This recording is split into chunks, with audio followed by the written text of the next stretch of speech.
I mean, it's an interesting thing, you know. Living here for so long, it kind of started to blur, you know, where it just becomes this fuzzy backdrop.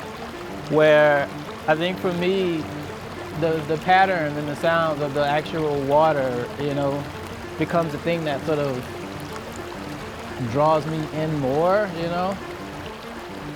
And yeah, especially with different daylight, moonlight, I find myself sort of looking sort of down at the water versus like out at the city skyline. Right. The Mississippi River has been well, first a road and then a barrier, but to me, I guess it's always just been a calming presence. It's history. It's flowing right past you. You can sit on the banks and think about everything that has happened there and that will happen, and it's just a big continuity. My mother had to recite poems as a child. She was a New Orleanian, and so was her mother and her grandmother.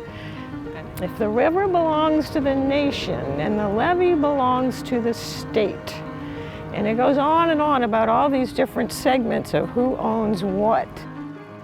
It's a fascinating idea. So people build houses on the Batcher, which in fact sort of doesn't exist because the water comes up and it's gone.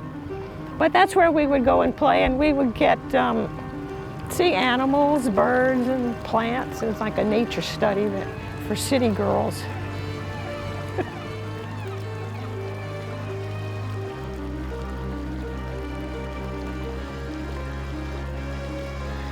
I mean, we all relate philosophically to rivers. Like life is like a river. We're like each one of us is a piece of flotsam and jetsam in a river. And we don't have any control of it where it's going. It just turns and takes us. We don't know it. We have no, and then we're going to end up in some oblivion, one way or another. It's the movement. It's this big. It's quiet, but it's powerful, powerful, powerful. The boats you hear the seagulls when you go down there, and the birds and stuff. But now there's people, which is nice. But yes, there's a lovely movement to it. And I think that's what's really imaginative. A lot of my friends who are not from here ask me, why do you stay? You know, everything's going to be gone, or everything is gone, or there's a hurricane every 5 minutes there, a flood every 5 minutes. Just 2 days ago, there was a massive weather event. Why do you stay? Okay, it's kind of exciting to be on the front line of climate change, to be honest with you, so that we can see what's happening, this environmental destruction. We're the canary in the coal mine. That's one reason for staying. I have a morbid sense of curiosity, and I'm a filmmaker, I'm an artist, so that's what's driving my morbid sense of curiosity. The second thing, it's my home. And although I've traveled a lot outside of my home for many, many years, for decades, now I'm back here to witness what's happening. So I guess that's kind of the main thing, is the witnessing of it. I want to be connected to the planet. And to me, when I've experienced that, every morning running, we run on the grass, we run in the green, and we run in the rain, and we run by the river. It's not going off and hiding from modern times. It's just experiencing the best. And I've gotten, so I never want to be in a car again. Quit driving. Got rid of the car. Because it just separates you. It just separates you from wonderful things like the river.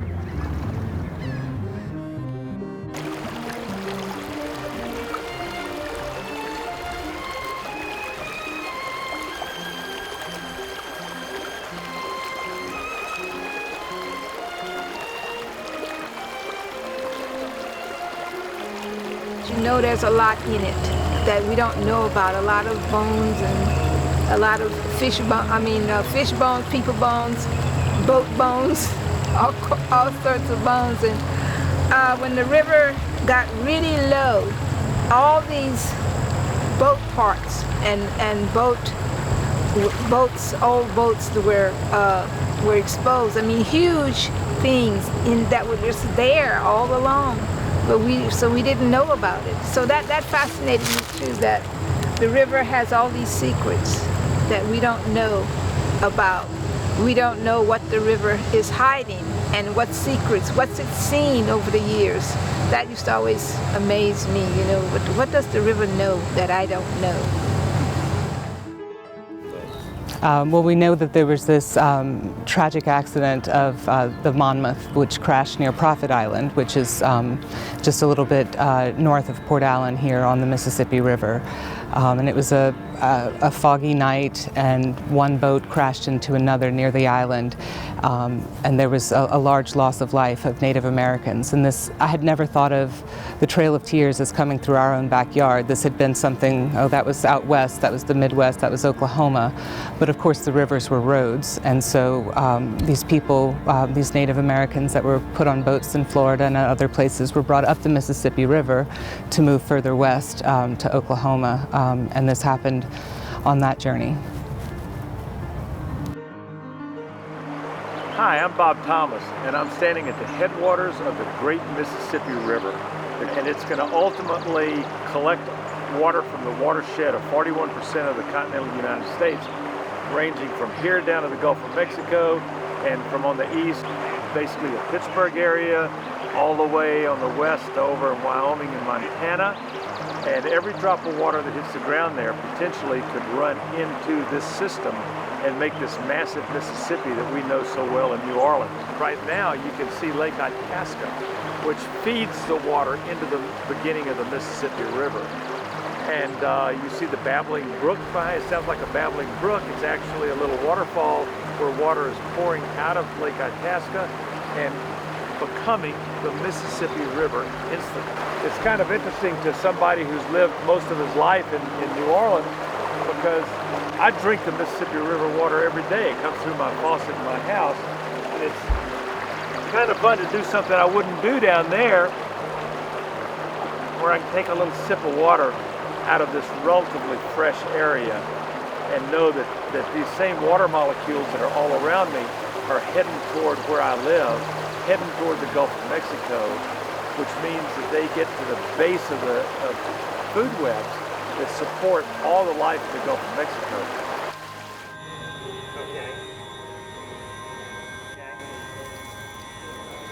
And here's our finished product.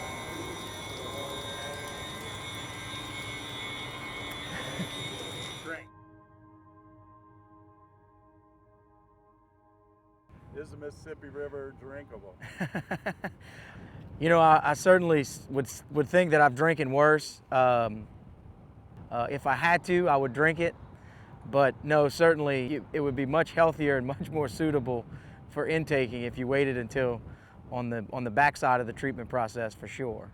Where are we standing here in Donaldsonville on top of the Mississippi River levee?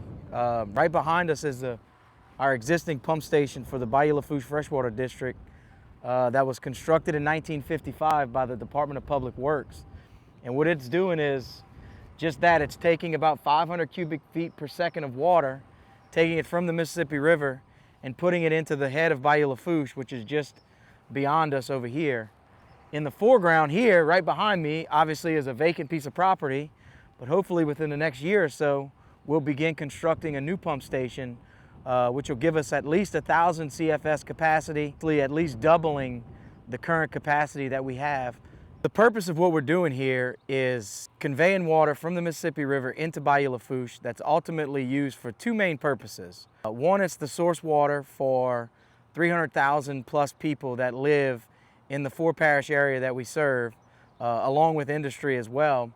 But also what we're doing, and one of the main driving forces behind us wanting to expand our pumping capacity, is we're pushing that fresh water down to the lower end of Bayou Lafourche to push up against that saltwater wedge that's continuously trying to get in, to combat saltwater intrusion, which is one of the leading causes for some of the land loss rates that we're seeing at the lower end of Bayou Lafourche in Lafourche and Terrebonne parishes.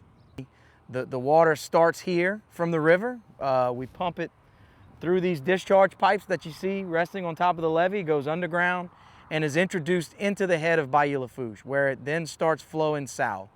And from there, we have a several structures that are strategically positioned along the bayou. We have one in Napoleonville, and we have another in Lockport, which is about 65 miles south of where we're standing now. And the purpose of those structures are to make sure that no matter what, if we have a mechanical failure, if we have electricity issues where the pumps are shut down, if we have a spill in the Mississippi River and we have to shut down for a period of time, we have to utilize those structures to be able to create a reservoir in the bayou for the customers to utilize that source water. So hour by hour, somebody's watching those water surface elevations, coupled with weather forecasts, which make things really difficult because the existing station is pumping at full capacity year round. We have no redundancy built in to the station, okay? So that's why this new station that's going to be built right behind me is so critical. If a pump goes down, we have the ability at that point to just crank up another pump and life goes on as normal. And the Mississippi River fluctuate drastically throughout the year. And that's what dictates how we run the facility. If you look right behind me, you can see the Batcher is not covered with water, okay? The river's coming up. The river elevation where we are right now today is at about 19 feet, okay? We're expecting it to get up to about 25, 26 feet, which will cover this entire Batcher with water. Okay, that's important to us because as the river comes up, it allows us to siphon our 4 pumps. So these are electric motor driven pumps. So when the river's low, those 4 pumps have to be operated with an electric motor. Why is that important? Is because when we're running on the electric motors, it's a cost to the freshwater district of about $35,000 a month. Okay, so you can see when the river's low, it's a considerable expense just in electricity. Okay, that doesn't deal with salaries, other maintenance, fuel, lube, grease, everything else that goes into running that facility. We at the freshwater district, we certainly welcome a slightly elevated river. We don't like it when it's, all the way to the top of the levee and makes a whole lot of other people nervous. But a nice elevated river like you see now, and even a few feet higher, will allow us to siphon all 4 pumps, which takes us completely off of the dependency on electricity. So we're then producing water from the Mississippi River into Bayou Lafourche at no cost to the freshwater district.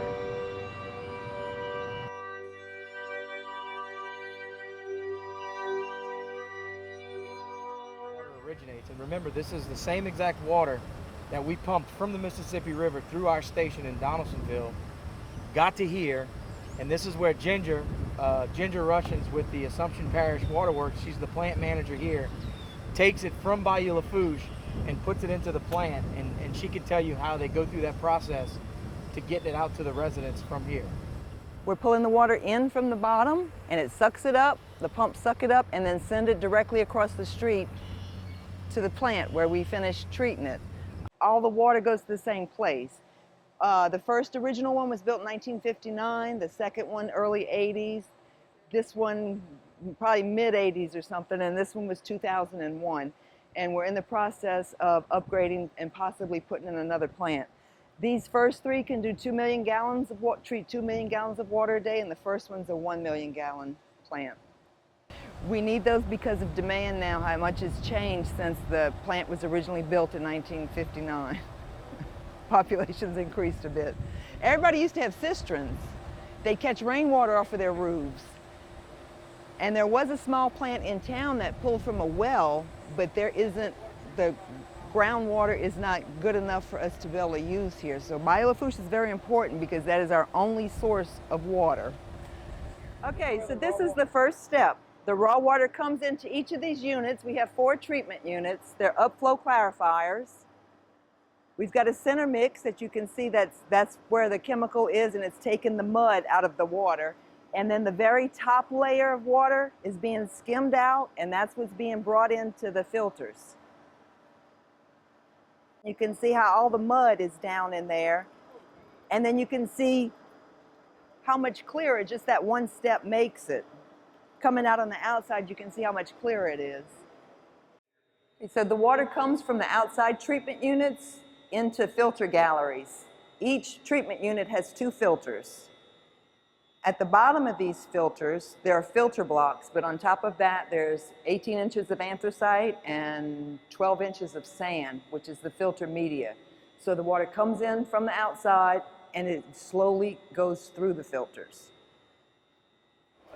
We are one of 4 systems in Louisiana, drinking water systems, that has UV.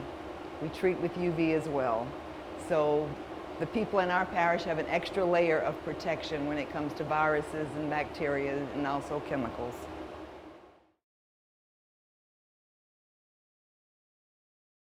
We're in South Louisiana. We're not really accustomed to having freezing temperatures very often, if ever. This past January, we had temperatures get down in the low 20s, I think. And when that happens, a lot of people's houses here are built up off the ground. So in order to protect their pipes, they drip their faucets. So we went up from sending out about 4.5 million gallons a day to 6.5 million with all the drips and the broken lines after. So that's another reason we're in talks about adding another plant for situations like that. When you have these freezing conditions, what's the first thing every resident does in a freeze? They start running their pipes. The demand goes through the roof.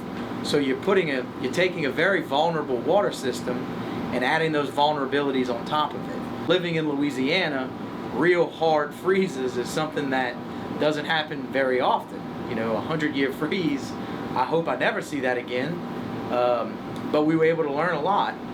You know, typically when those type of events happen, the river's low. As we discussed earlier, we had both of our water control structures shut because we were pumping as much water as we can. The weather conditions weren't cooperating. We were in a drought. The winds were sustained out of the north for months at a time, which pushes the water out, obviously dropping the water surface elevation in the bayou, and it makes it difficult for the water plants that we are providing service to draw enough water to meet their demands. We've got little chemical feed lines coming to these units, just shattered. So we had to get 5-gallon buckets with little pumps on top of them to take the place of the ones we were feeding from the pump room, because all the lines out here were broken, they were frozen, chemical was frozen in the line. It was hell for about 2 weeks.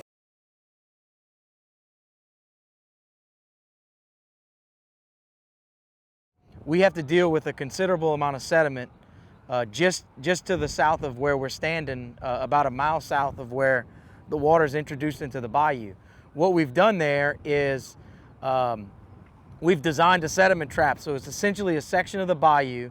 It's about 1,500 feet long, and in that 1,500 feet, the bayou is deeper and wider than the rest of the bayou as you go further south. And the idea is, as the water goes through the railroad bridge and gets into the sediment trap, into this larger area, the velocities slow down and a lot of the heavier material settles out there, so that's the only, not the only place we have to manage it, but that's the main location we have to manage that sediment.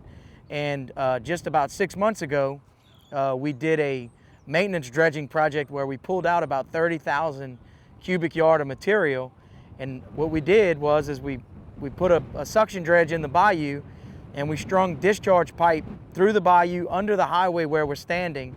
And the discharge pipe literally ran right where I'm standing now and went out into the river and discharged the sediment back into the Mississippi River. So obviously, as a guy growing up on the bayous in South Louisiana, I would much rather see that sediment being used beneficially further south. But the economies of that just it doesn't work out. It would be so cost prohibitive to take that sediment and transport it 80 miles south where it really, really needs to end up. It doesn't make sense economically. And the velocities and the flow that we're putting into the bayou right now aren't suitable to keep that material suspended those 80 miles. So.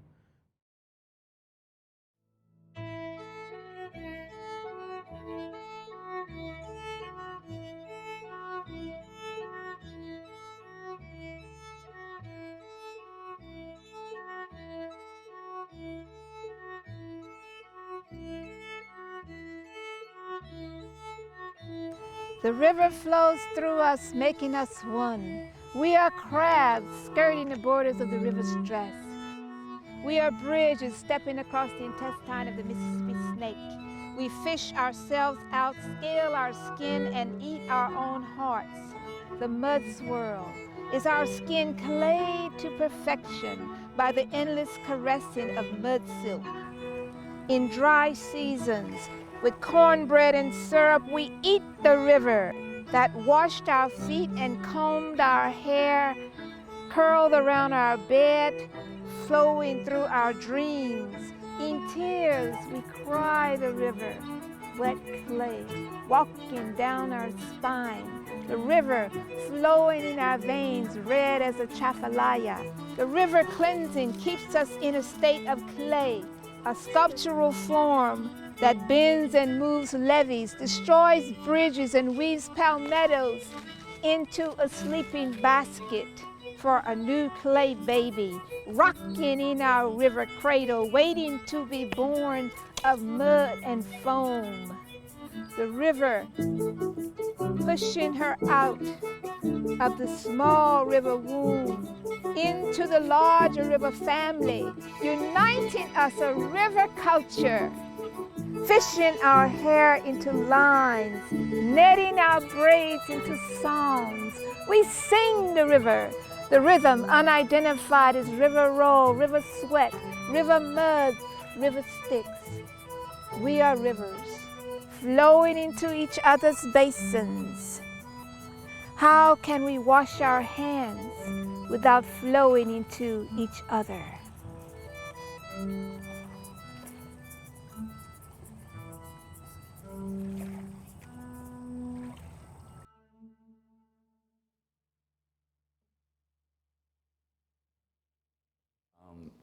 It's a bit like a very delicate ballet when the ships maneuver past each other. I mean, they can't afford to hit each other, that's for sure. And sometimes that water is running, 8, 12, 10 knots, 8, 9, 10 knots. I have the most enormous respect and have met and ridden with some of the bar pilots up and down the river, which gave me enormous insight into how it works. I've been way down to Pilot Town and stayed down there and documented the boats coming in and out of the very mouth of the river, and ridden on the backs of had to climb up rope ladders out in the Gulf to get onto the stacks of the ships with the bar pilot, and he would take his little laptop computer and just plug it in, and the captain of the ship would stand back, and the guy Pat, he just gives his little finger and he would take the ship up Southwest Pass. That's where all the boats come up Southwest Pass. And they need these special pilots to bring them up. They don't trust the pilots from everywhere else. And they're fascinating fellows. And it goes back, their vocation goes back in their families for years and years and years. So I've learned to respect the river that way, the mechanics of the river. That's all the stern. That's his stern, moving water, sucking water. Here she comes. But then our sterns are going to suck each other. It's going to check my bow up. Yeah. So we just met. We didn't really do anything. I just midshipped her, right? That was my last command, midship. I hadn't forgotten it. I'm like, let's see what she does. Now we're coming to a portion. Looks like we're heading deep into the bend. That's where we want to be. Yes. You can look on your actus chart. You'll see. Yes. You know, see down there around the next point is the next dredge, which we're going to leave on our starboard side. Okay. And just because of where it is, we're not going to reduce speed anymore because we're coming around a point, and I don't want to be reducing revolutions and losing steering. So we're just going to maintain full maneuvering. We're not going to do any damage to them at this speed. We're not throwing a swell. We're moving a little water. We'll give them a heads up. Sure. Okay? Sure. So we'll be going by hand. We'll give them a call here. We'll be going by hand in about 15 minutes. Yep. Dredge, Captain Frank, P12. Captain Frank. Well, Captain, downbound, coming down on light 22. Got 42 feet of draft. We'll be by you in about 15 minutes on 2 whistles. Thank you, sir. And after that, I think we have one inbound ship coming in. Oh, another one one of our coming? pilots Okay. on board. So once we get by the dredge, get that one inbound ship, it'll be fine. Okay. And nothing's changed as far as the lead. The weather out. Weather the same? Yeah. Okay. Great. Southwest. South. The inbound chute is not going to be near the dredge, right? Oh, no. It'll be well below the dredge. We'd be more worried about meeting him near the lighthouse. Well, we have surveys that are updated this time of year every day. The Corps of Engineers is out every day with the boats, surveying the bottom. And I made sure to review the problem areas that always arise. You'll see there's a pipeline dredge up ahead that we're going to go by. That's one of the typical areas where they start dredging, and there might be a little bit of shoaling on the bank. But everywhere throughout the channel right now with this draft, if you keep her in the middle, she's going to be just fine. But even you have room for air on either side of the center line, so we got plenty of water for us right now. Mm-hmm. The pilot, he is an expert in this particular area, so he has got the expertise, and we need to believe him.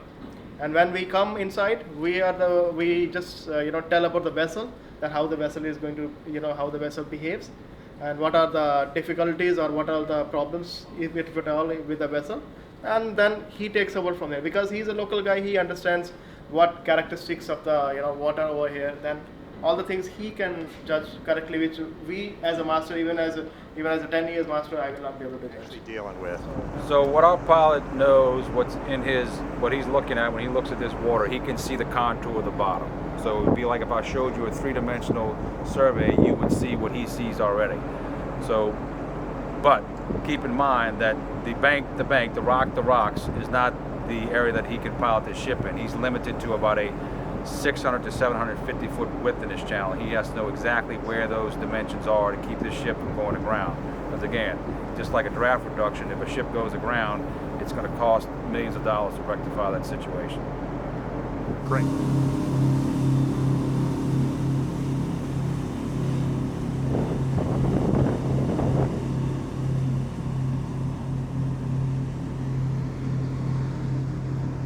So what scares me when I look out is when I look out and I don't see much land anymore, much marsh. I see the Gulf of Mexico creeping up on us very closely. But in turn, I can look over here further to the east and see where there's been some coastal restoration done this year. I don't know if you can pan up and pick that up in the sands. So while we spend so much time working on funding for dredging and finding dredging equipment, working with the Corps of Engineers, with our legislative delegations, is to make sure that we have adequate funding, adequate equipment to maintain the channel to 45 feet. Because whenever we have to recommend a lower draft, say 42 feet, a ship that may have loaded in China 30 days ago headed to the Mississippi River is now going to be caught because it's 3 feet deeper than we can allow it to come in the river. It's going to cost that shipper or that ship owner millions of dollars to either light load that ship or wait till the dredging takes effect and we can raise the draft back up to 45 feet. And how that works is our pilots that are down here on station, they make those recommendations. They huddle up together since they live and work together at all times. They talk about this on a daily basis, and they will lower or raise a draft depending on what the conditions are based upon surveys, and actually also what they're experiencing out here on the ships. Because a lot of times what they feel out here on the ship, they'll see in the survey the next day. So electronics do play a big part of our job today, but it's still a hands-on job where you are looking out the window and you're going by your experiences and the other pilots' experiences while they're out there with you on the river. We go out beyond the sea buoy. We stay on, or we get on as early as possible, or we stay on as long as possible to make sure that this ship is safe. So just because we go by the sea buoy doesn't mean, okay, see you later, Captain, you're on your own. That's just, we're held to a higher standard than that. Right. So I always, I try to stress to the captain that I'm not going to get off until he's comfortable. And if he's not comfortable, I'm not going anywhere. Yeah. He hasn't released me, So, on paper it's the sea buoy, but it's the surrounding area. So we have.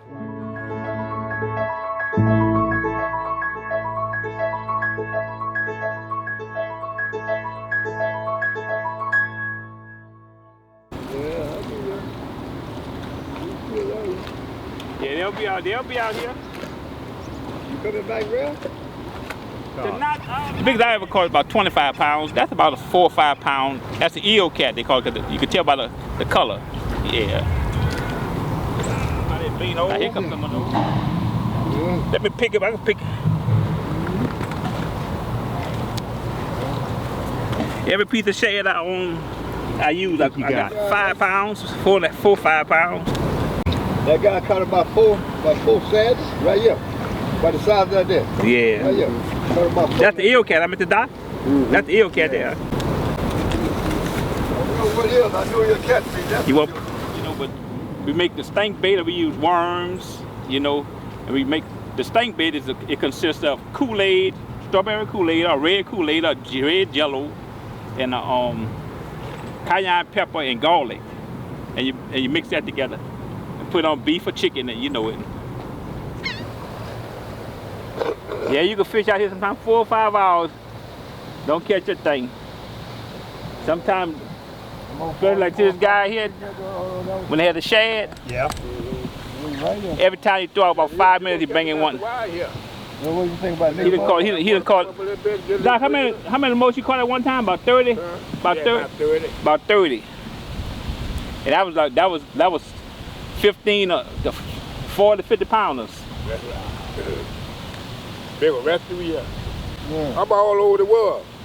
They had a dude filming me. He picked me all over the world. I'm famous. I'm famous. What's the name of this river? Mississippi. That's why I'm from Mississippi. This is mine.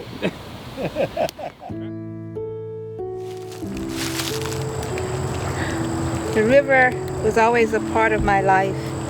When I was born near the river, across from the levee on River Road, delivered by the midwife. And that was all we knew when I was growing up, was just the levee in front of us, the river behind the levee, and behind us was the railroad track. And the people, the only strangers we knew were the hobos who got off the train, and would come by my grandmother's house and ask for some little food, and she would feed them. She would give them some biscuit and syrup. And then they would go on their way, catch the train, and continue. And also, when I was growing up, Mr. West, who was known as the Gown Man, he used to preach on the river. He lived on the river. And I used to see him, and we were all scared of him because he wore white, all white, and he had a cross wrapped in white cloth. And we called him the Gown Man, but he was really the river preacher. So he would preach to the hobos and things like that. And I always wondered what his life was like living on the river like that, because he just kind of caught what he could, ate, you know, wild berries and stuff, and then he would stop in the neighborhood and get food from different people in the neighborhood. Everybody knew him. And my grandfather used to fish the river, and he would catch all different kinds of fish that sometimes Mommy wouldn't eat it because she thought it was strange. And he would catch wild birds and bring it. That was our food, you know, other than the meat we would buy, but we didn't buy meat that often. So everything kind of came from the river, the fish.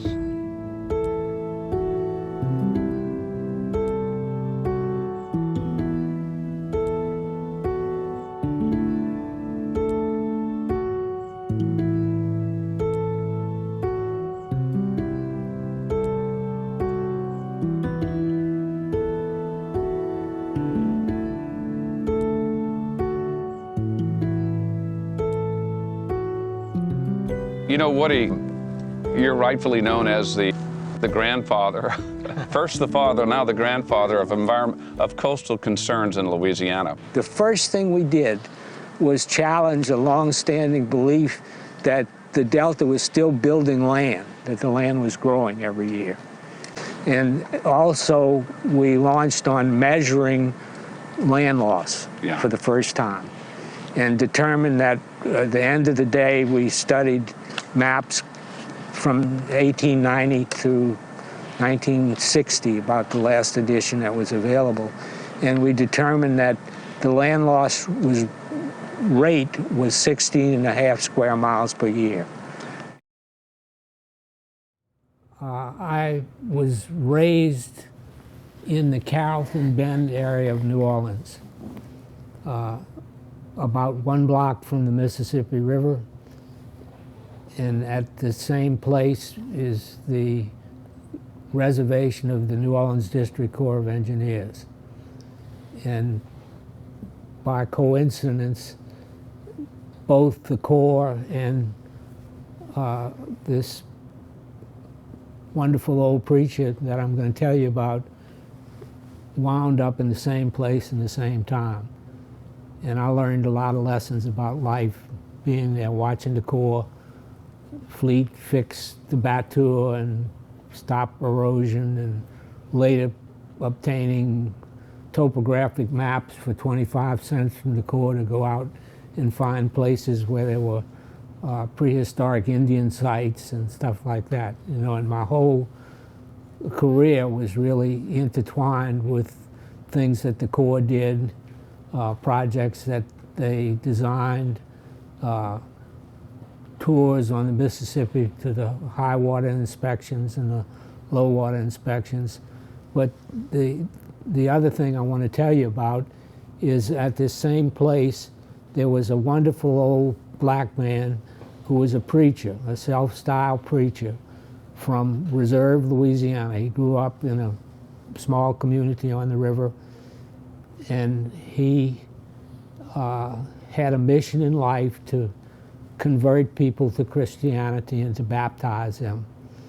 And every evening he would go down to Canal and Canal Street and Rampart and preach. He had a robe that he wore. It was fashioned by himself from white sheets. He carried a cross and a tambourine and a Bible. And I actually saw him do this more than once.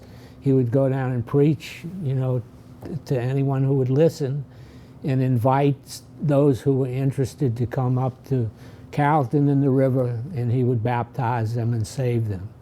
And he came every morning, hot weather and cold weather, and he prayed. He'd go out and kneel in the river and pray.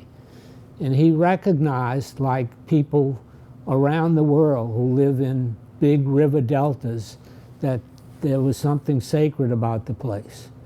And to me, he has become the icon for the Mississippi River Delta system in Louisiana. Unfortunately, he's deceased now, but you know, he left a lifelong impression on me. We would sit down on a log, and he would tell stories and tell me about what he believed and didn't believe, and I kept contact with him all the way through college. But you know, people who live in deltas appreciate deltas. They're rich in resources and opportunities, and I dare say, you know, if you classified and looked at the natural systems of North America, the Mississippi River would be at the top of the list for its contribution to resources and benefits, but also as a place to live, as a platform for human activity. All our social and economic structure is wrapped around this delta system.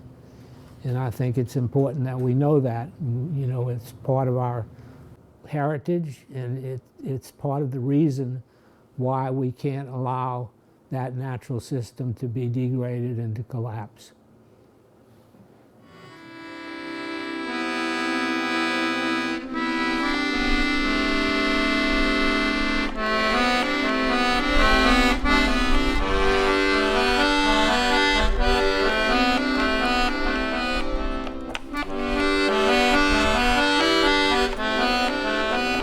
You know, deltas are huge landscapes. They're very remote at the end of big major rivers. They are very hard to study. They're very hard to get to.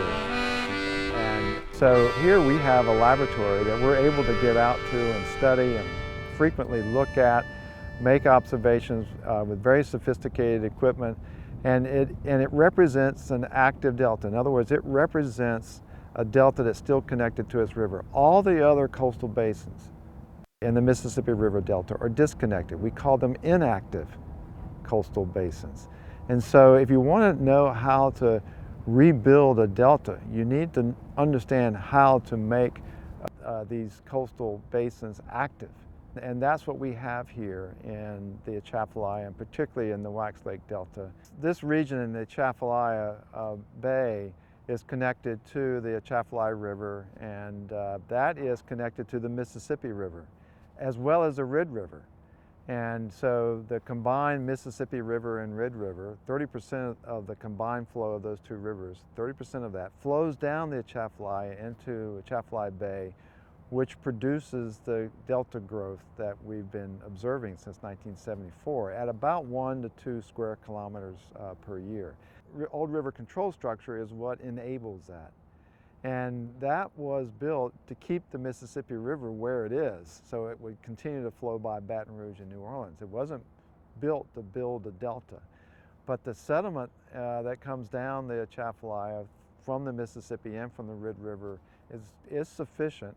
And about 20% of it, deposits before that water gets to the Gulf of Mexico, and that's what builds land.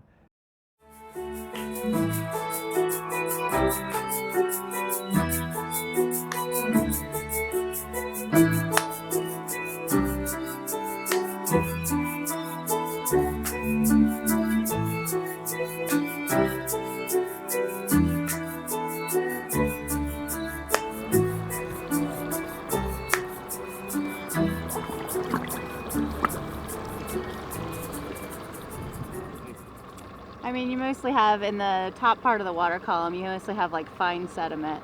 And it's one of those things where when you look at it, it doesn't look like much, but when you go to filter to see how much sediment is in the water, your filter will get clogged up quickly and take a while. So you have quite a bit of sediment actually in this water.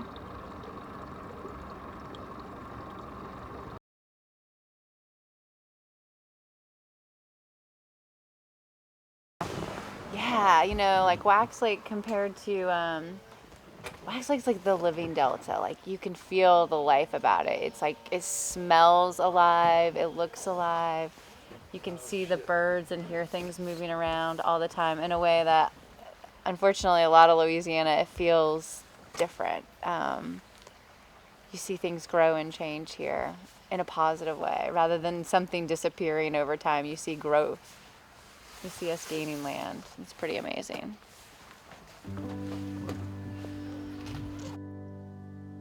There's 3 different sensors that they're testing, and those sensors are measuring 3 very important parts of what enables deltas to survive.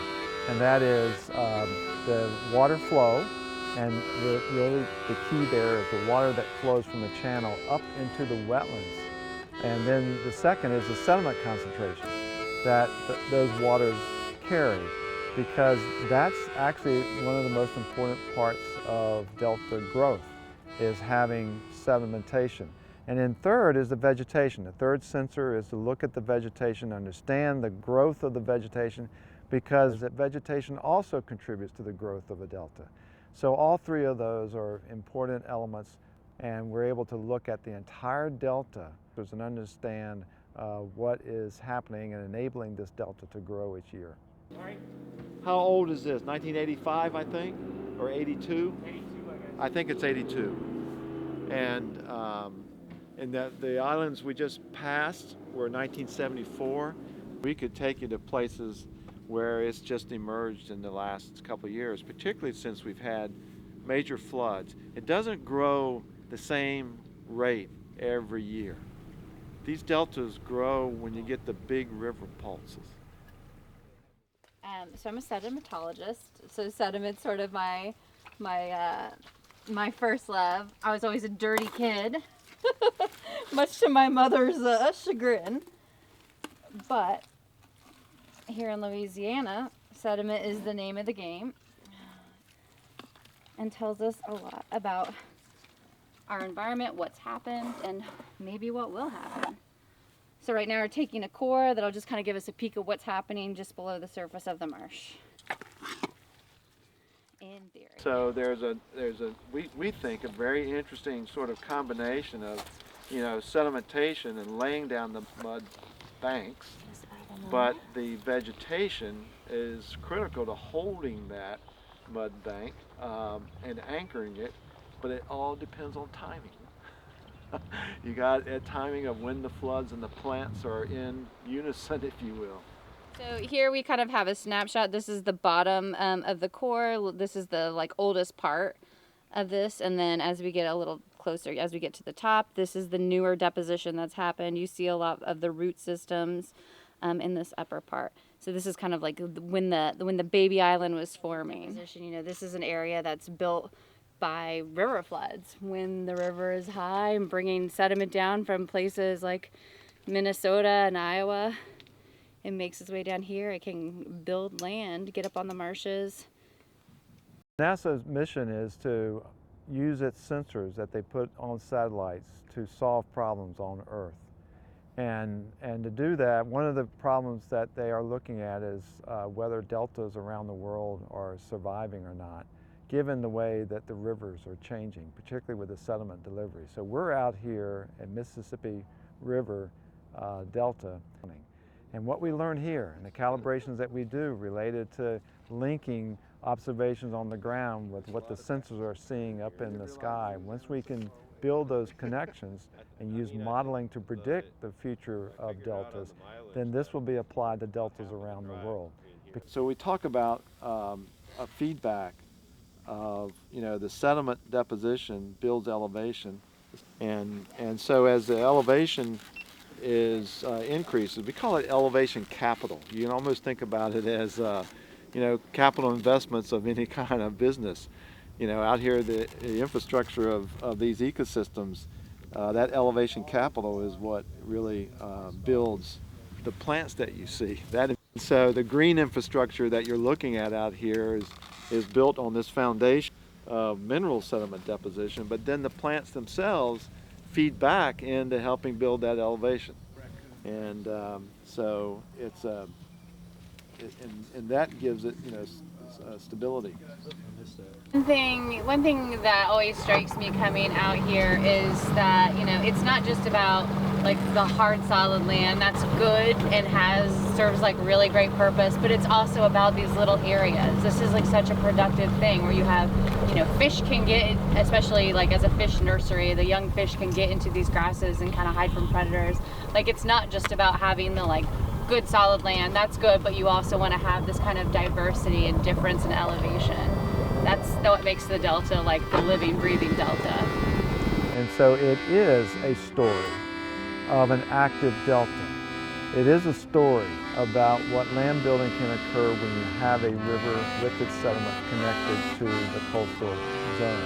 And it is a story to understand the benefits of having an active delta growing because of the communities like Morgan City and Franklin and the people in this area and the infrastructure. They're protected by 10 miles of wetlands that were there in 1932 and before that, and they're still there today.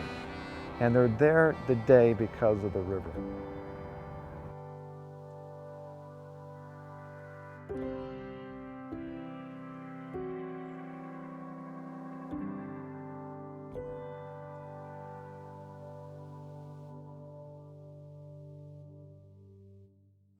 And we would run up the levee when we were little, and then run down the levee, and just kind of run up and down the levee, and then we would look at the river, and we would make up songs about the river. So it always fascinated me that this, you know, that all this water was there, and I never felt afraid of it. I just felt it was just so amazing to me.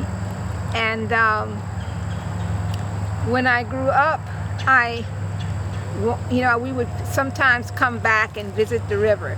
That was something to do, you know, on a Sunday. You come back and you go up the levee, walk down and just stare at the river. And that caused me to want to write about it. So I wrote a lot of poems about the river and about growing up near the river and all of that, because it was like something that was special to me. So the river just kind of lived in me all the time. It was always a part of my life because I was so enamored with it. And the fact that it gave us so much. And it saddened me when they started turning it into a dump for chemicals, and you know, all these plants started sprouting up, and then the trees started dying. And the river, to me, they took something away from the river. And I understood that, you know, some of the stuff they do was necessary, but it was like it wasn't the same river. It's like she became old, and she kind of hanging in there. But she was young and fresh and beautiful when I was little. That was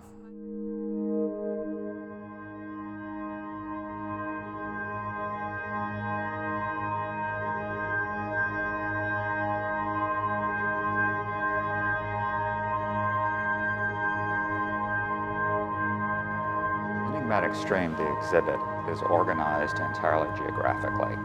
It starts at mile marker 83, which is 83 miles as the river flows above head of passes.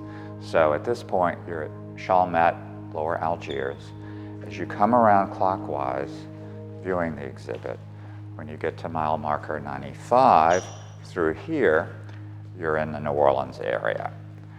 You keep going upriver.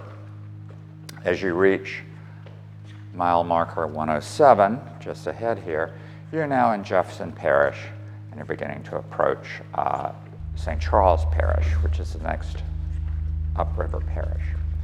At mile marker 122, you're now in St. Charles and in the area of Norco, which is an important industrial node along the river because that's where the Bonnie Carey Spillway is, and all of the plants at Norco are there. As you keep coming, there's a little bit of a jump up to the Gramercy-Lutcher area at mile marker 147 at the Veterans Memorial Bridge. And at this point, you need to wrap around to the backside of the dividing wall to complete the journey upriver. At mile marker 167, you're at about the Sunshine Bridge near Donaldsonville. And then as you continue upriver to mile marker 230, and finally mile marker 234, you're now at Baton Rouge. And that's the upper end of the geographic range that this project covers. It's 151 miles as the river flows. Okay. Enigmatic Stream is a somewhat cryptic title. I think the subtitle reveals what the project is really all about, and that's industrial landscapes of the lower Mississippi River. And it's meant to be all of industry. It is bridges, levees, spillways, granaries, oil refineries, petrochemical plants, alumina plants, wood pellet plants, lumber mills. It's all of it, and it's much more varied than you would typically think. When you think of this section, this industrial corridor of the river, most people are thinking refineries and petrochemical plants, but it's much, much more than that. And I was interested in all of that infrastructure. I dedicated this to human ingenuity, the beautiful wildness of nature, and the conflict between the two. Conflict is the key word here. You see a lot of conflict. There is the conflict inherent in the engineered status of the river and flood control and what aspects that has created for South Louisiana to deal with. There's also this conflict between residential use and industrial use of the river corridor. There's conflict between industry and nature, and you see that all over the place. And you also see the conflict between life on the river and the normal kind of movement and navigation that we need with the river itself, which is both a highway and a moat.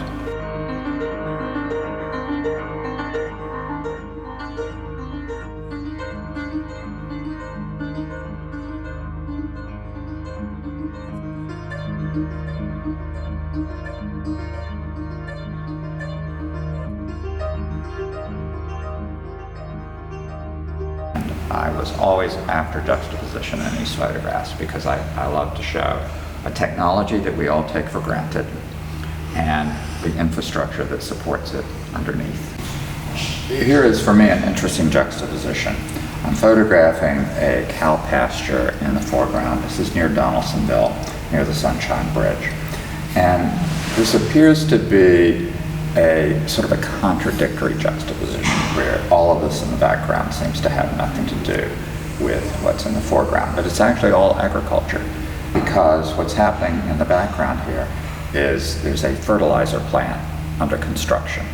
And then you have the cow pasture in the foreground. So very different forms of agriculture, but that's what is happening, foreground and background in this particular case.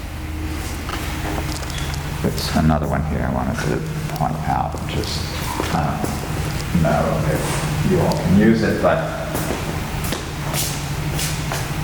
to me, this is the most jarring juxtaposition in the book, and it's the concluding image in the book. It is geographically positioned in the exhibit, of course, but this is Taft, Louisiana, and the Holy Rosary Cemetery in Taft. Taft doesn't exist anymore. The Union Carbide plant is now where the town used to be. Even the church has been moved. The only thing that's left is the cemetery, and that's all there is at Taft today. And literally everyone who is sightseeing going up and down the river road, when they see this, they stop and take a picture. They take their version of it. It's such a dramatic juxtaposition that it literally is lost on no one.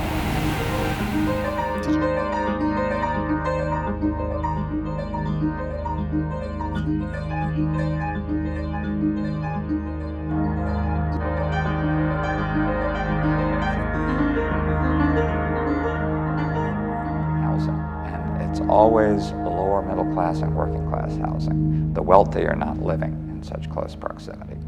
And that's another issue that you have to cope with in Louisiana, is this jostling for position on the high ground along the river is causing things that normally would be separated more, perhaps, to be in close proximity.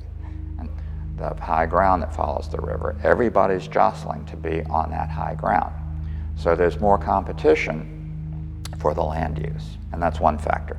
The other thing being a lot of this industry is in rural areas. Here's a juxtaposition I would also like to talk about. This is in Chalmette, where you have a very modest ranch house with an SUV in the driveway, and literally in the backyard of the house is the Valero refinery. But what's interesting here is the suburban lifestyle is pervasively popular. It has been for decades, and it is the most popular lifestyle choice. And it requires this infrastructure. The thing about suburbia is you do kind of need to drive everywhere. You don't walk too many places, and uses aren't mixed, really. So you drive. It's based on automobile mobility, and how is that achieved? You need gasoline for that. So this is a rare case where the lifestyle and the infrastructure that supports that lifestyle can be seen all in one view.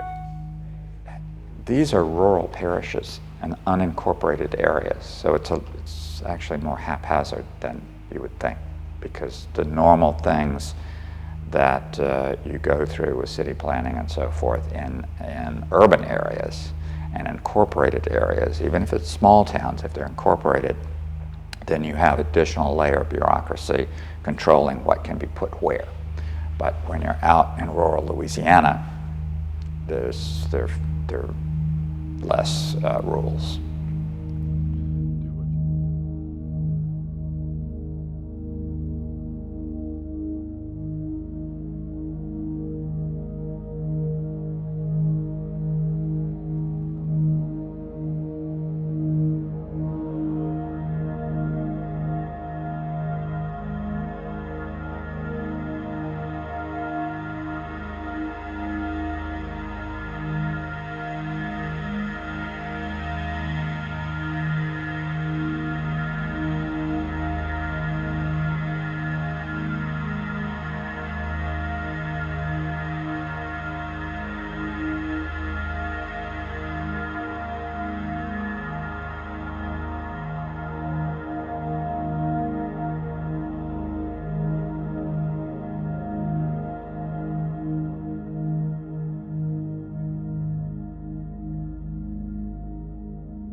for things like grain and oil that we're using massive amounts of, the river is still the best way to move those products around. If you want to be green, if you want to move large amounts of heavy things around in the most energy efficient way, floating on a barge is still the most efficient way to do it anymore. My approach with this project is I just wanted to hold up the mirror so that people could see this landscape, they could see the industry. I think it's quite self-evident, all the issues that are going on and a lot of the conflict that is happening. We all know about global warming, and it's the topic of our time, really. There are other issues as well. There's the engineered status of the river and how that's affecting coastal Louisiana and the dissolution of the coast. It's exacerbated by global warming, but it's really a separate issue. And then, of course, we have the issue of proximity of living close to these plants. And how good an idea is that? How much is it affecting the population? Not the people that work in the plants, but the people that live at the fence line. These are all issues that are shown, but not expressly, overtly discussed. This is a future of the past, and a fairly recent past, but it's something now that we just take for granted. It's there. And just like the sugar refineries have been there for decades and decades, we don't think of it as representing the future anymore. We still need sugar. But we just take it for granted now as something that has always been there and will always be there.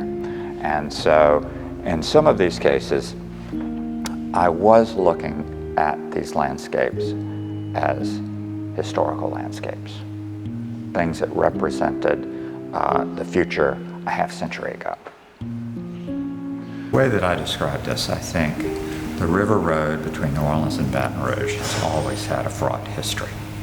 There's the history of cane farming and the manufacture of sugar and the slavery that went along with that, and then the heavy industry comes along in the aftermath of that, and they all are a very complex, complicated story, where the risk versus reward and the exploitation by man of his fellow man is a big part of the story, and it's never been pretty or idyllic.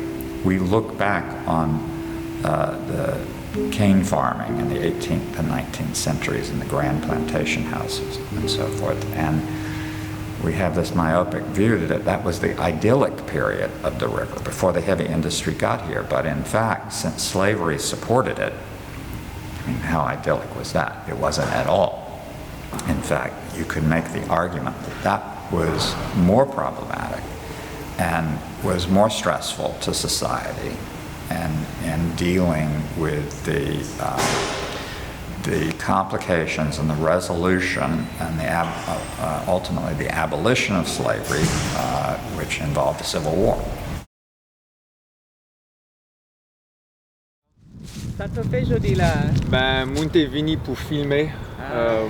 We believe that history is important, and that it's important that we tell our own stories, that we dig deep in what happened in our community to tell the most compelling things about our past. Our challenge is to just always do better every day, to dig deeper, to tell better stories. Just when we think we've got something figured out, another artifact or another piece of history will walk into the museum, and sends us on another path and another way of investigating or interpreting. Or we just always got to ask ourselves: is this the story we want to tell to today's children? Is this the history that we want remembered? So it's important, for example, when we do our Slavery to Civil Rights tour, which tours these cabins here, that we're telling our local stories, our stories of resistance, of freedom, of education, of the things that were going on that are more compelling. We don't want it to just be, the tragedy, and you can get traumatized when you live this history, when you talk about this history day in and day out. It's something that we talk about in our staff, that this can really be re-traumatizing for people to live and experience every day.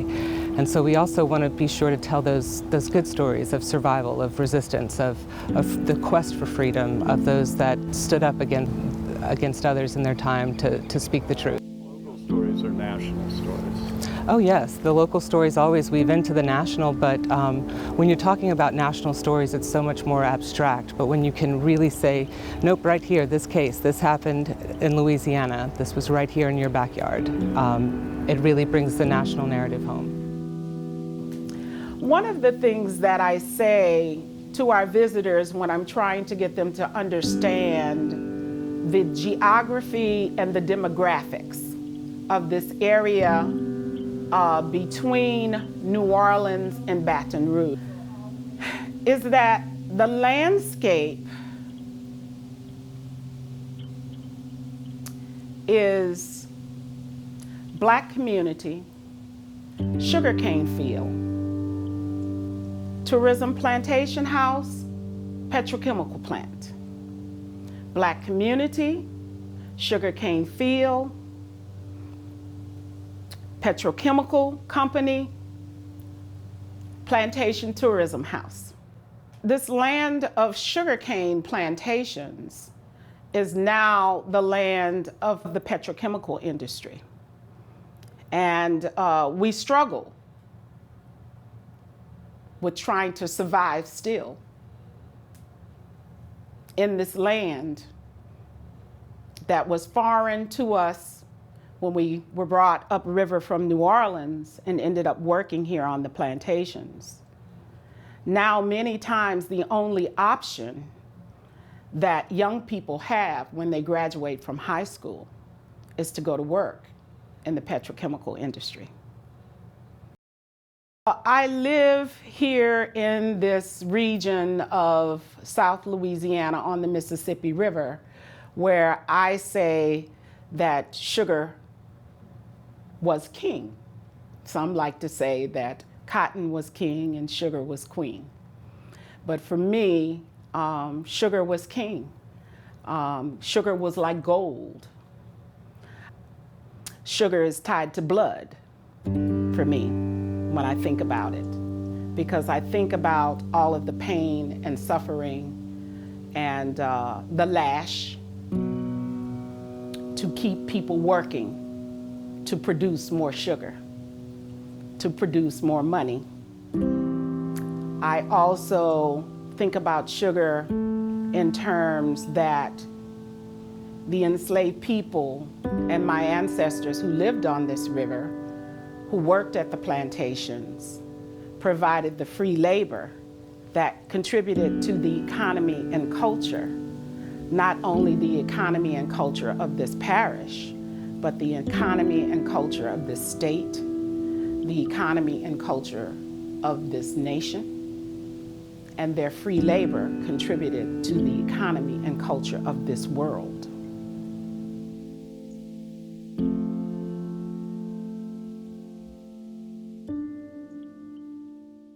This place is a beast. You know, it's call it Puff the Magic Dragon when you pass on the highway and you see all the smoke billowing out of the smokestacks. And it takes a lot of cane, a lot of infrastructure to support grinding that amount of cane and making sugar. And there's a lot of people in this area that depend on the sugar industry for a source of income. I know I was raised, my father was a sugar farmer. Like I said, for 8 generations, my family has pretty much been raised from sugar. And there's a lot of other families in this area that work at different factories. You know, the farmers make money and they spend it in town for parts on their tractors and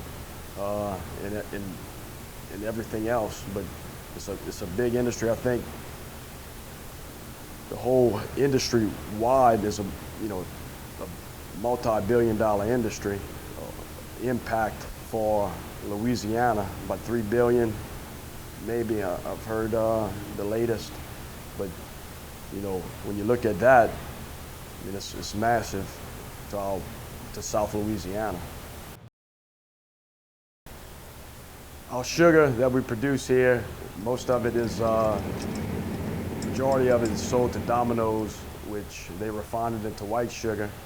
and some of it goes to La Cassine, to the Bayou Rum distillery, and they turn sugar into the next best thing, which is a bourbon or a rum. Yeah, there's approximately 11 mills. We have a relationship with most of those mills. Some we get more than others, but we have very strong working relationship with the mills in Louisiana. We ship 125 different products out of here. That includes liquid sugar, that includes bulk sugar, that's packets and cubes and 4 and 10 pound bags, that's super sacks. That also includes liquid products that are specific to bakers, special formulations for them. We have a proprietary product called the co-crystallized. That's basically pourable brown sugar that we make. And we'll sell some that's highly refined for pharmaceuticals, for spirit manufacturers. We work with Patu extensively.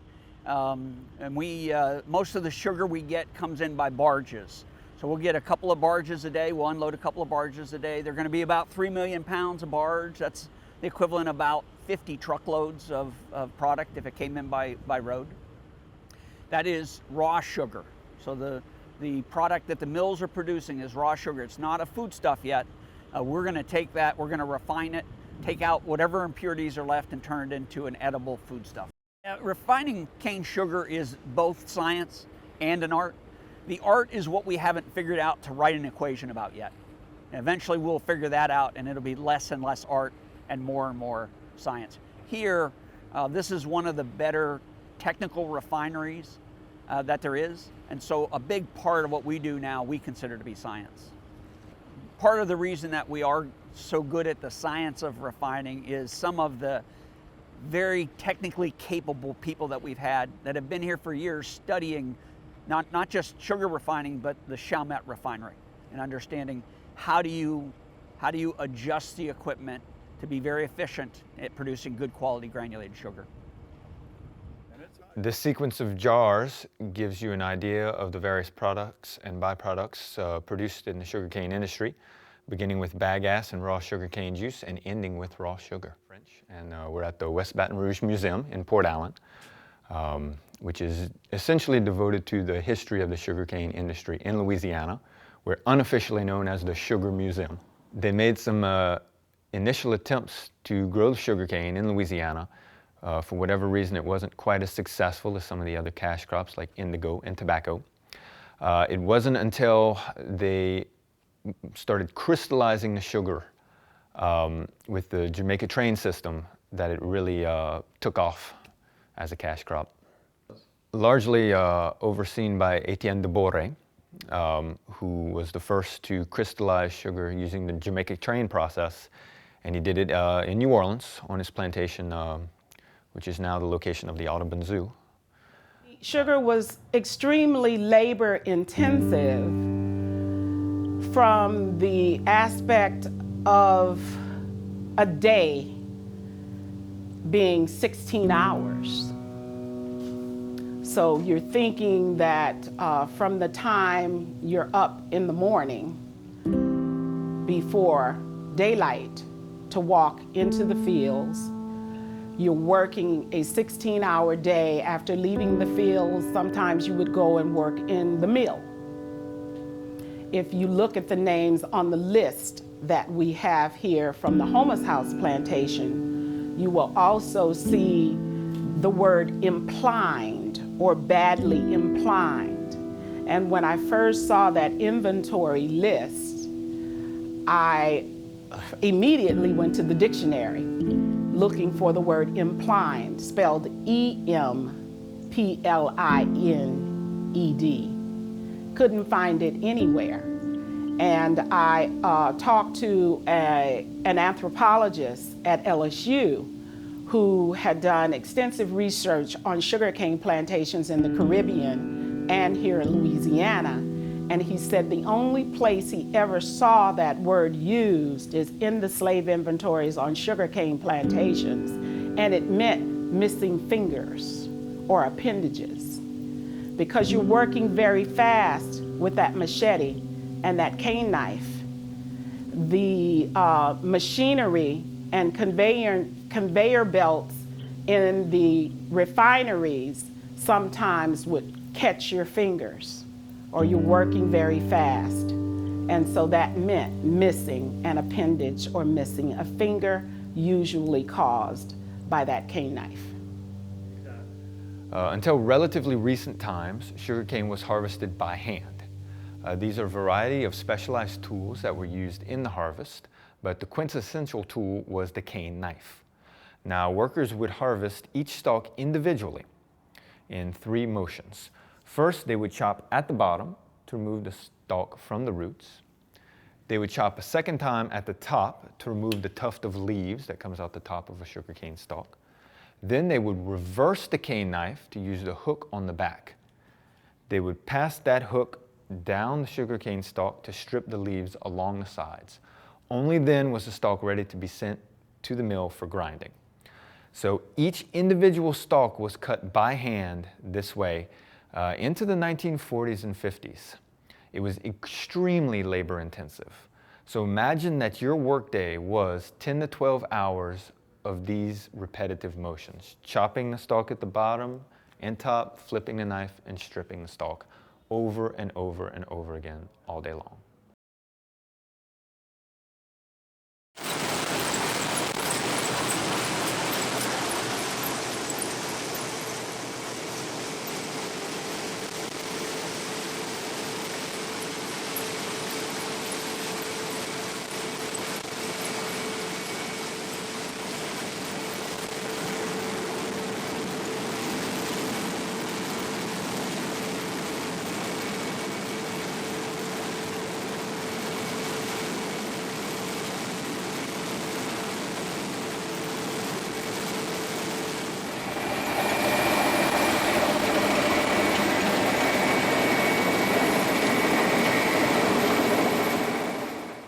So when we talk about the industrialization of sugar, you know, here in Louisiana, I think first of Norbert Rillieux, who invented the vacuum pan process for crystallizing sugar in 1843. And we say that he is the father or the founder of chemical engineering.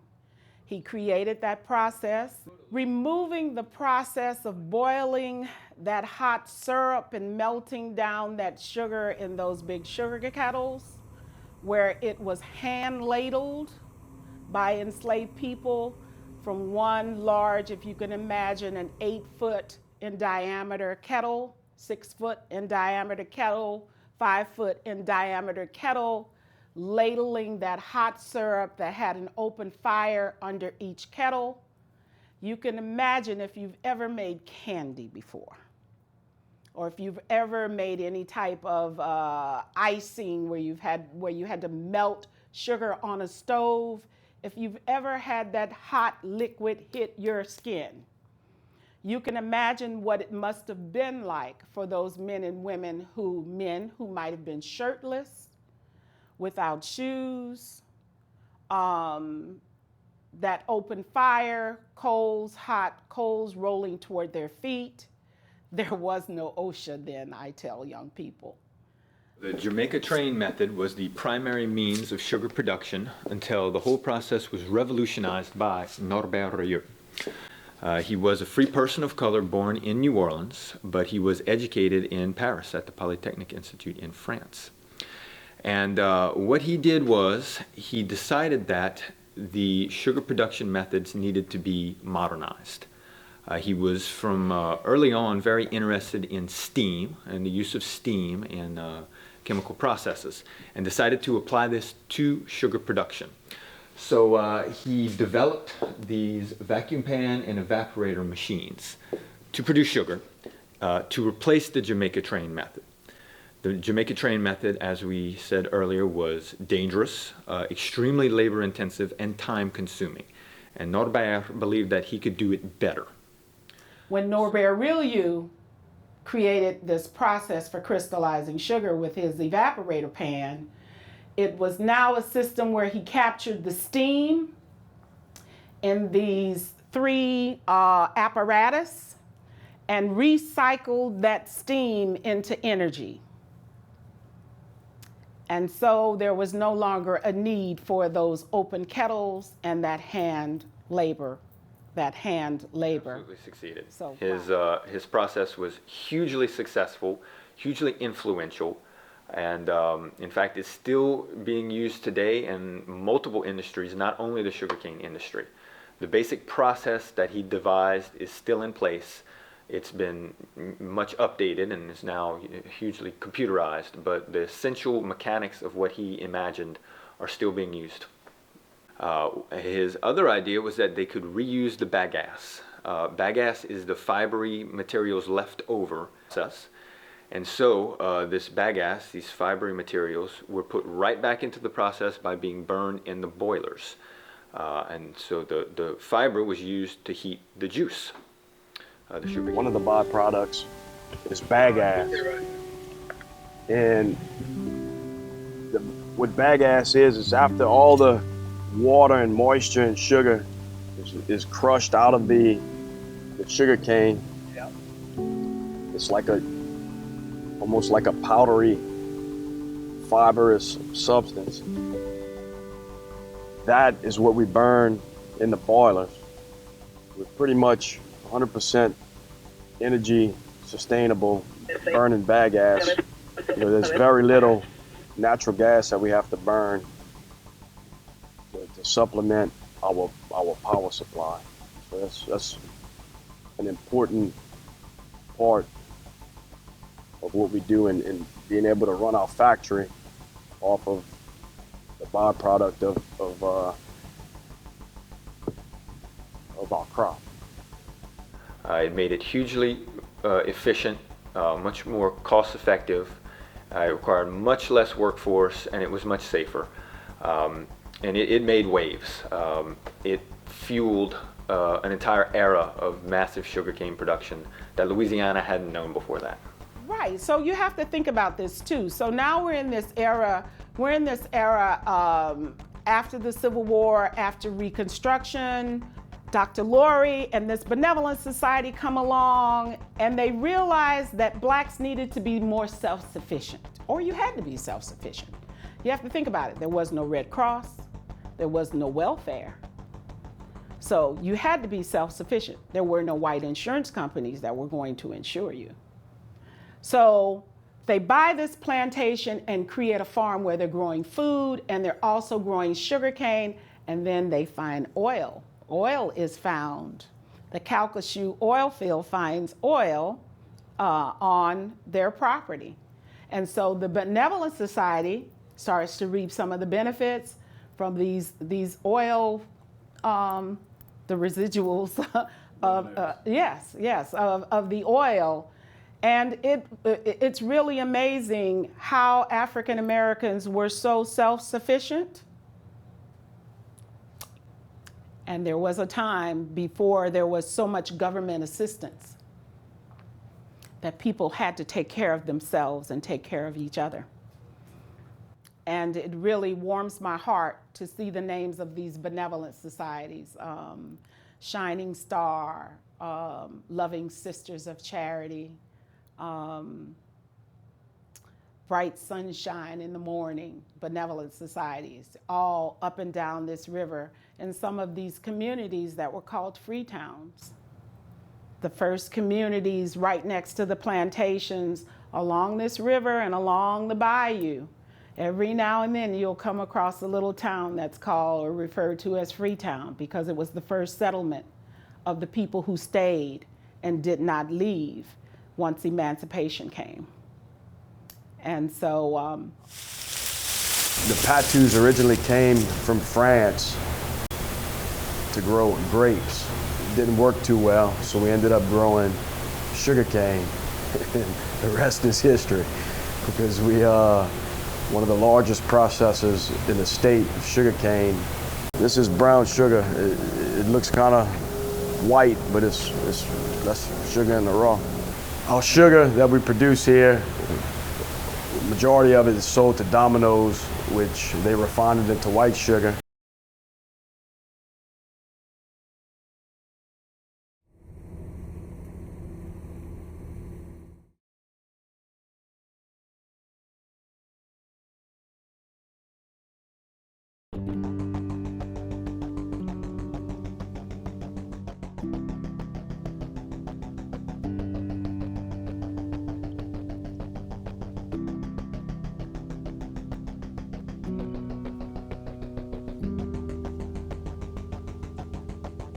The refinery here processes 7 million pounds of raw sugar a day. On any one given day, we process about 20,000 tons of cane. And that equates to about 800 trucks from Opelousas to Monkey area, around the Franklin area, that all come over here to process that cane. The Louisiana farmers are doing a better and better job at getting yield per acre. We're seeing that as a pretty robust cane crop the last couple of years, and I think that's been a fairly steady trend. Land loss here would be, if it's a threat to cane growing, it's a threat to us because we're very closely tied to the fields and to the mills in Louisiana. And so as they go, we go. We don't have anywhere to go as far as the sugarcane industry. We can't go up to higher ground because that's where the subdivisions are going. You know, so we pushed back to all these little low-lying areas and on the coastline, place where nobody wants to live. That's where we at now. And we have to protect our coast to have a sustainable industry. I'm the 8th generation. I want 8 more after me. You know, hopefully my kids will want to do this, carry it another generation. And we need to protect our coast so that they can have that opportunity. It's a lot of history on this river.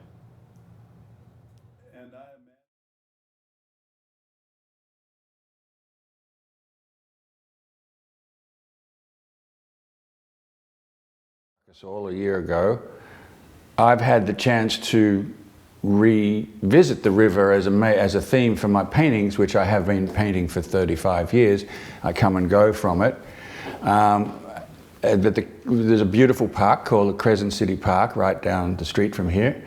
And I ride up and down it every afternoon when I can, and I started taking my sketchbook and my little iPhone and immediately started recording the river again, just instinctively. I grew up on the water, and the movement of the water and the boats is really what I love to paint a lot of the time.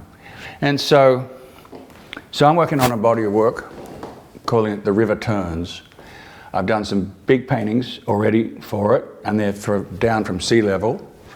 And it's a real thrill again to be working with the river. Right now, as we speak, the river's running really fast and it's high. All kind of stuff is running through it, detritus, all kind of stuff. I love to sketch the boats as they're moving around the bend. The movement of the boats coming around the bend is one of the most beautiful sweeps, and I love to try and catch that in my drawings and things. And this studio I'm in now is a little single shotgun house in the Marigny. And I lived next door, and my studio for many years was upstairs. And I used to have a view of the ships coming down through the rooftops. The stacks of the ships would move through the rooftops, which was always fun to try and sketch that too. But the river has an enormous presence here. I mean, everybody is just so conscious of the river. It's commercially, it's a commercial thing, but it's the sound of the river, the sound living here. You hear the sound of the river all of the time, the different sounds, the boats and when you go down to the park now, it's peopled.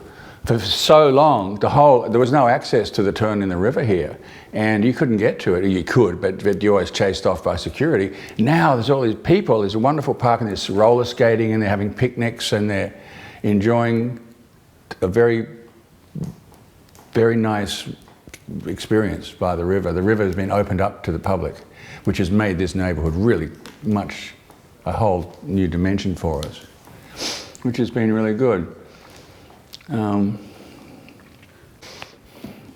Also, as an artist, making shapes and creating compositions and making marks on canvas and on paper, you really have to make your own thing work for you. You can't just, nature's really mean-spirited. Nature rarely gives you a picture. It will now and then, but very rarely. You have to do something. You just can't go down and say, you have to do something. You have to challenge it. You have to do something. Turn it around, turn it upside down, add something to it, do something to it, make it, and then bring it back again. That's the artist's job, not just to illustrate it. That's not my job, is not to illustrate the river, it's to paint it. That sounds contradictory. But painting and illustration, and they interflow. As a painter, you're at the raw edge, cutting edge of original stuff. This is not an illustration. This is a composition. It's not meant it's not meant to sell anything or anything like that. It is what it is. Actually, this little composition is called the Downtown Turn. It's this confluence of things. It's very dense.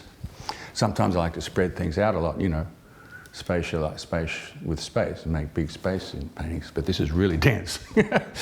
And you know, so being an artist, it's very challenging to have the river because it's flat. I've said this before. It's flat. It's unforgiving. It's mean. It's ugly.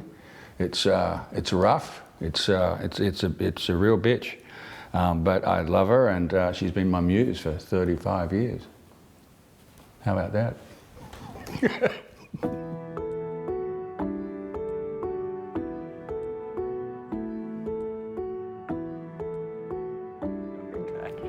So I lived in a totally different world for 33 years, including years before with my dad.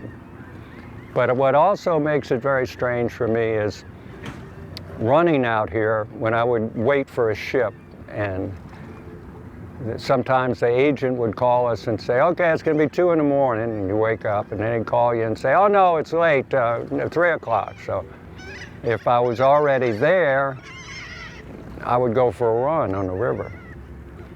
And the river is, even as polluted as it is, right here, I've seen otters, I've seen beaver, pelicans, ducks.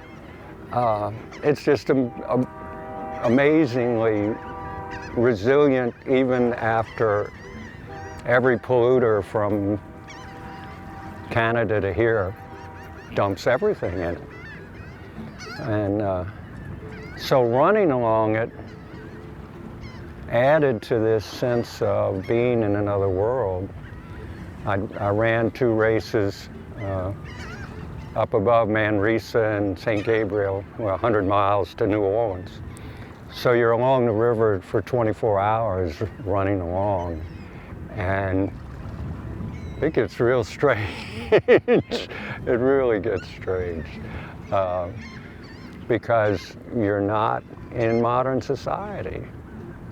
The river really, it has modern ships, and it has all of the modern terminals, but it's not modern at all. And that, to me, it really grounds me, makes me feel like I can hold on a little longer. It's amazing. I don't know how to really convey the surreal magic and serenity that it. But to go back to how it's a different world when you're on one side of the river going to work to get the ship, or on the other side of the river, it's a different world. The 2 sides are completely separate, especially when you go down to Pilot Town and the water and the land are not separate. If I'm up, about 5 stories high in the officer's deck looking out, there's no real separation between the Gulf, the lakes, the river, the water, the land.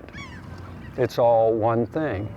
And the feeling that gives you is nothing like you experience driving your car on the interstate.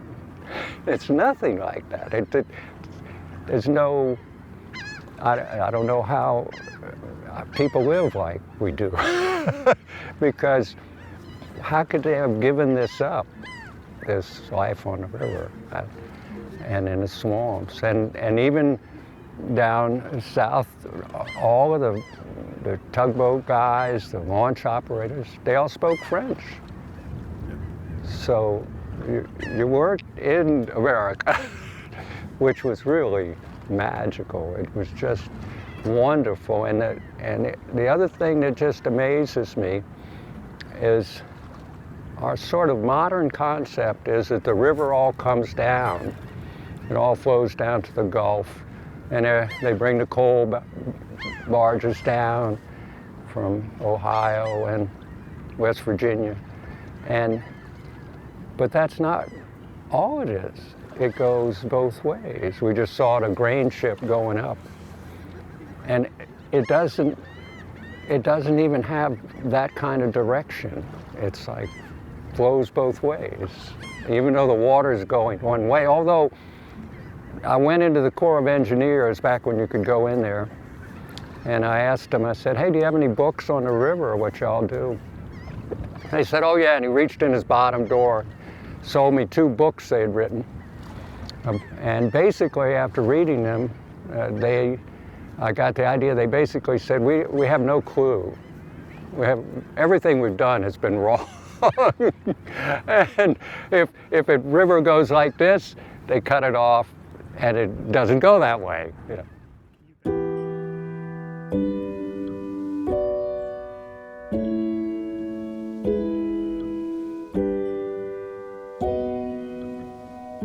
So I'm all about trying to lean into that and trying to figure out what it is to be a person whose land has been washed away, whose homeland has been washed away. So I think about it a lot, and I think about water so much, and water is just in every piece of art that I do. I felt really hopeless for a long time, especially after making Locked and Homeland Wetland, because I sort of did a deep dive into the science and realized what was happening. And so I was hopeless about that. Now I'm feeling a little less hopeless. I'm sort of asking people to lean into amphibious housing and other things that we can do to sort of let the water in, because the water's going to come in anyway. So how are we going to accommodate that? How are we going to live with that? So instead of trying to stop the water from coming in, which has been our program for the past 100 years. Let's stop the water from coming in. Now we have to think about how can we let the water in, like really let it in, and that means, to me, amphibious housing. I think about climate change a lot, just because we are here on the front line of climate change. And as I mentioned before, we're the canary in the coal mine. And so what we're experiencing now, a lot of other coastal communities and further in will begin to experience, and that's going to drive worldwide migration. So migration is only going to become more of a thing, not less of a thing. No matter what we do about immigration, folks are going to migrate. Half of Southeast Louisiana is going to migrate. It's already started to happen with that community down in Plaquemines Parish that got moved. So they were the first American climate change refugees.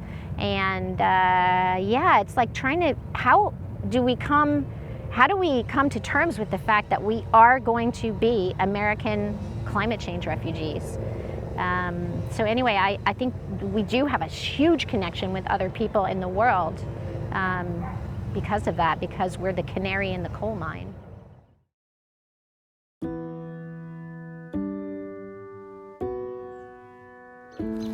Oh man, I always liked the stories about the time my dad and his brother tried to paddle across the Mississippi River in an old wash tub or something, and it kind of sunk halfway through. And there's been a few, stories of failed attempts of crossing in less than ideal watercraft. But I enjoy kayaking. There's an island near where I live, the St. Maurice Towhead, but the Mississippi River is full of these little islands that you can camp on, and it's just, that's a lot of fun. I don't know. You ever do overnights? Like paddling and stuff? That's what we do. We paddle from my friend's property across the river to the towhead, and we camp overnight there, and then you paddle back. So, yeah, my friends live right there on, on the land side, and you just cross by kayak or skiff or whatever. So we usually have somebody on a skiff because we have a lot of gear that we have to bring out. But some of us want to paddle and pack it light. The bird watching is amazing. Like the birds that you see flying through there, the pelicans, just everything, and eagles, osprey, the nature that you can see. It's amazing.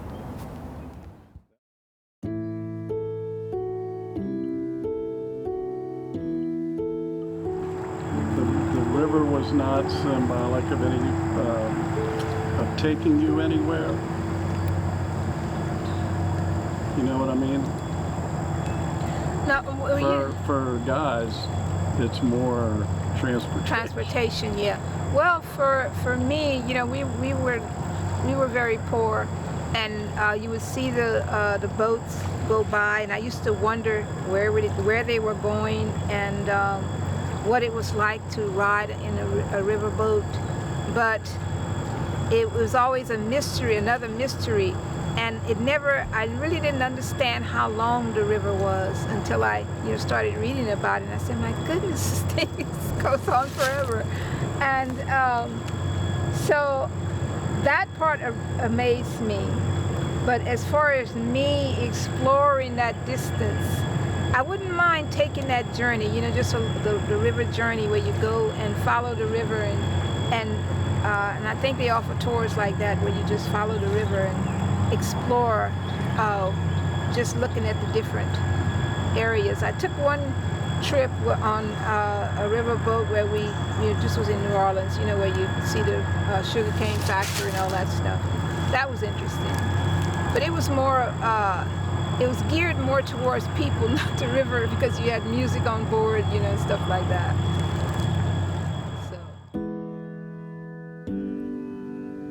Well, it just shows you that New Orleans was this really important economic center, and that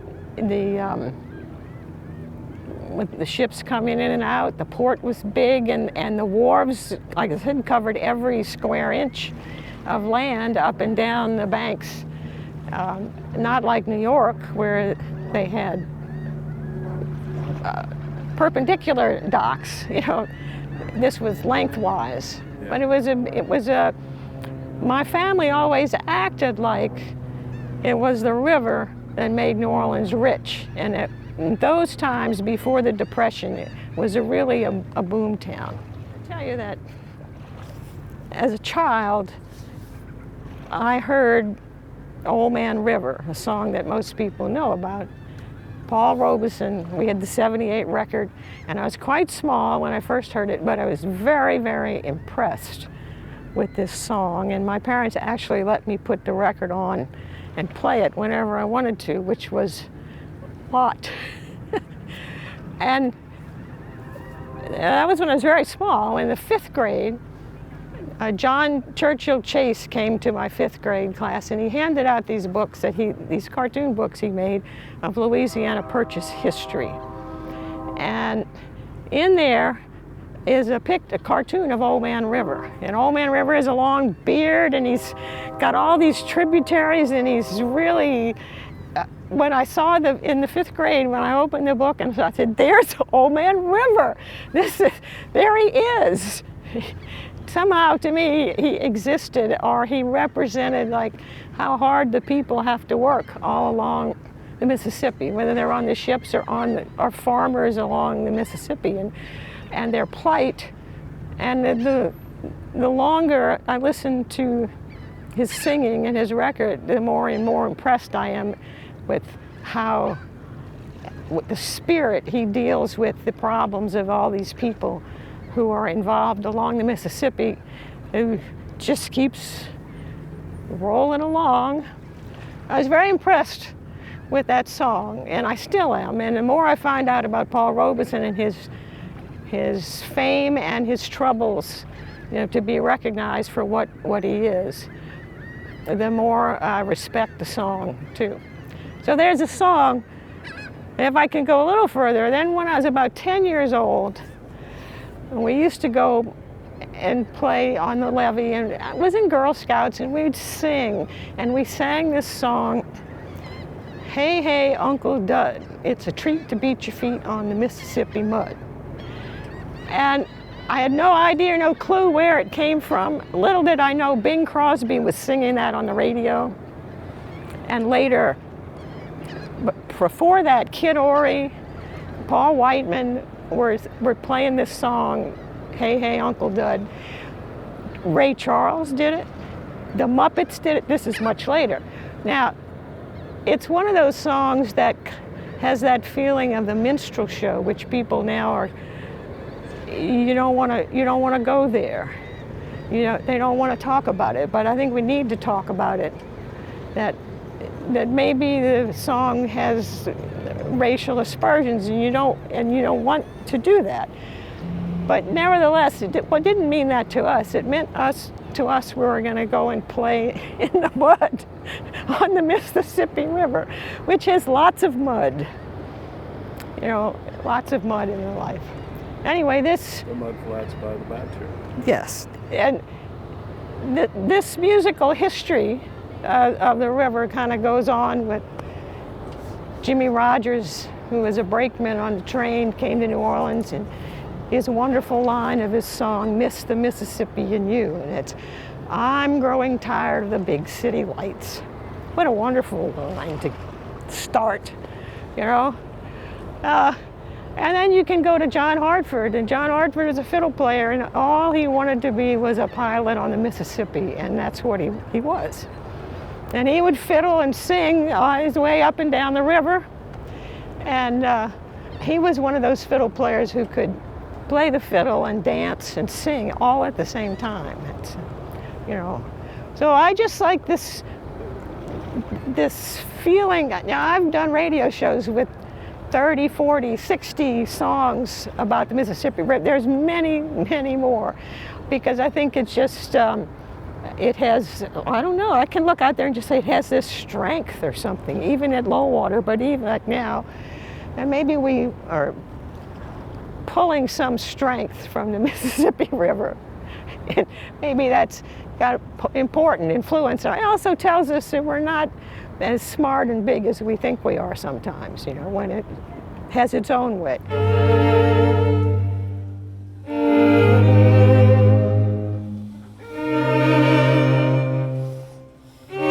my great-great-grandfather wanted to have a farm in western Indiana near Terre Haute on the Wabash, near the Wabash River.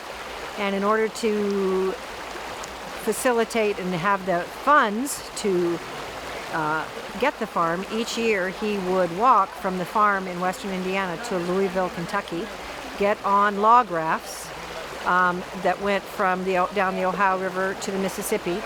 And if he was lucky, the rafts he was with would go all the way to New Orleans. Sometimes they stopped in Memphis.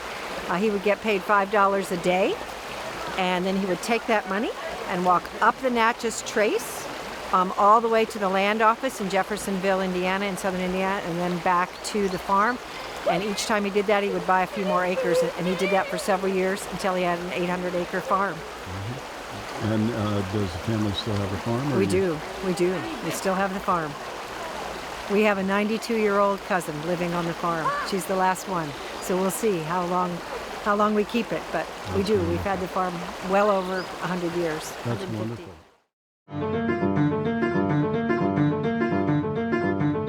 For me, I had the opportunity, it was, I would say, August of 2020, to sort of take a trip up to Minnesota, to Lake Itasca, to the watershed. And the goal was to drive up one side of the Mississippi and down the other. And this was, I mean, for me, it was the benefit of this project of the artist Ana Hernandez, who work really centers on aspects of the river and different things of that nature. And so there's this relationship to the Mississippi, the river, the iconic shape of the bend, you see it and you think, you know, New Orleans, you know. But to be in other cities and sort of see their relationship to the river was interesting. I mean, for some it was another river, another body of water passing through it, you know. And then there was others that, well, it was just as celebrated as it is here, you know. But just even moving through, I mean, the plan was to drive up River Road, and so just driving up River Road and seeing sort of the different aspects, sort of thinking of what's happening along the Mississippi. So there was a lot of, like, you know, industry that was happening, you know, in the lower regions of the Mississippi. And then as you got further up, and the quality, I feel like quality of the water was better. You started to see sort of, you know, who was living on the Mississippi, you know, who was allowed to live there and who wasn't. And so that was sort of an interesting kind of look at sort of how people are existing with the Mississippi. I mean, in other states, other cities. But then just too, the contrast from like the west of the Mississippi versus the east of the Mississippi was interesting, considering it seems like there was more highways, more industry on the east side of the Mississippi. And so for that, I found there was more, I don't know, just, it seemed more like cities there, where there's like small towns and rural areas on the west side. But overall, yeah, it was an interesting journey. It was, I mean, it was a task. It was a feat to drive it, but I definitely appreciated Anna sort of inviting me along to sort of take that trip with her as she did her research and for her projects. But yeah, it was, and also too, just thinking of the different, I mean, one thing that stood out to me about one of the things that she was doing in her project was that looking at the different sounds that it made at different key points, you know, and how those currents had different sounds and they moved and they vibrated at different sort of frequencies. So that was a curious. I think one of the benefits of working and living with an artist who is heavily research-based is that you sort of get the privilege of like unsolicited knowledge, you know? And so yeah, I think that it was just eye-opening. It's like it was never something I would have thought to do or cared to do. And so because of her practice, I think I benefited from having that experience, you know? And it was great to see. And to put the city in context with other cities and this river in context with other segments of it, you know? Because a lot of, I think I kind of functioned like most people in New Orleans, like keyed in on this section of the river, you know, and just identified with that bend and didn't think much else of where, you know, where the rest of it came from and what life was like in those regions, you know, so. Or even what it does for people. Yeah, I mean, the industry coming up and down it, you know, but also too thinking like, yeah, how much the river has sort of worked to sort of spread the population of people kind of coming to the U.S. and sort of thinking about all those migration stories. And there's like so many people in far-reaching parts of the U.S. that, you know, managed to get there because of this, you know, this river.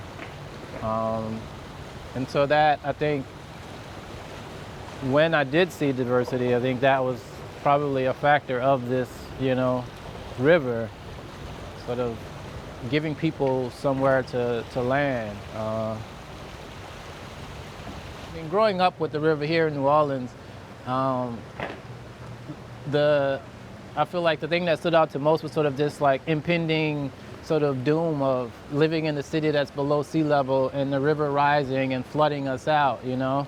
So it's like, what does that mean? When is that gonna happen? So whenever we get hard rains or there was like talks of river rising, you know, that alarm would go off like, oh, you know, we're in this city below sea level, you know. But then also too, being someone who like really never learned to swim, I mean, swimming to safety didn't seem like an option for me either, you know, so, but,